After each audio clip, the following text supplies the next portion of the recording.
हाय नमस्कार. आजची आपली रेसिपी आहे कोबी न खाण्यावाल्यासाठी. इथे मी 500 ग्राम कोबी घेतलेली आहे. इथे मसुरीची डाळ आणि उडदाची डाळ एक एक छोट्या वाटीने घेतलेली आहे. 2 वॉश केलेली आहे. आता हे कुकरमध्ये टाकायचे आपल्याला.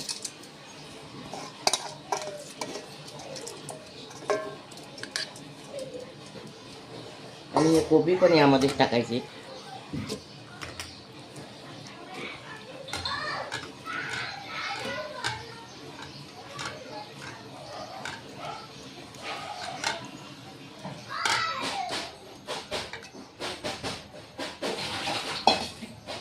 एक चम्मच हळदी पावडर.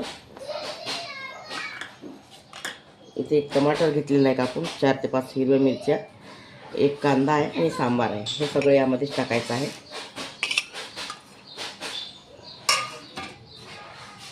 आणि पाणी. आता हे कुकरला मी 3 शिट्ट्यामध्ये शिजवून घेणार आहे. हे बघा, आता हे कोबी शिजून अशी झालेली आहे. आता छान याला अशी चमच्याने मॅश करून घ्यायची.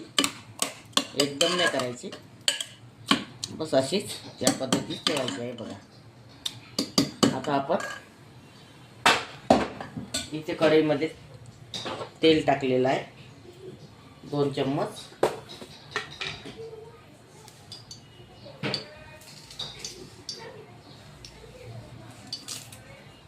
कढीपत्ता,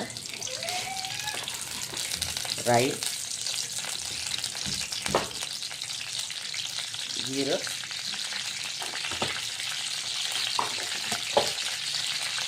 कारण कांदा वगैरे आपण पहिले त्यामध्ये टाकलेला आहे. आता यामध्ये कांदा वगैरे टाकायची काही गरज नाही. अद्रक लसूण टाकते. झालेला आहे लसूणचा पेस्ट.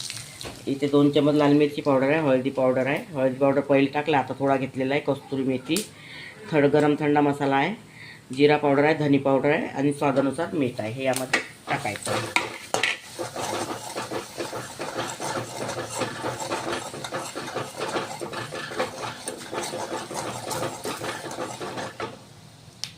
यामध्ये थोडं पाणी टाकायचं म्हणजे खस नाही सुटत. आणि हा आमचूर पावडर.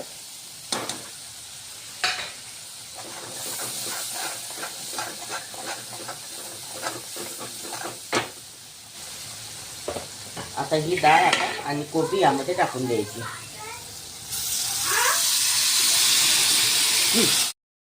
आता ही आपली भाजी तयार झालेली आहे. तर यामध्ये सांबार टाकत आहे. तर मला सर्व करून दाखवतो. ज्याला फुलकोबी आवडत नसेल त्याच्यासाठी ही भाजी बनवलेली आहे. अगर तुम्हाला माझी रेसिपी आवडली असेल तर व्हिडिओला लाईक करा, शेअर करा, चॅनलला सबस्क्राईब करा. व्हिडिओ बघितल्याबद्दल धन्यवाद.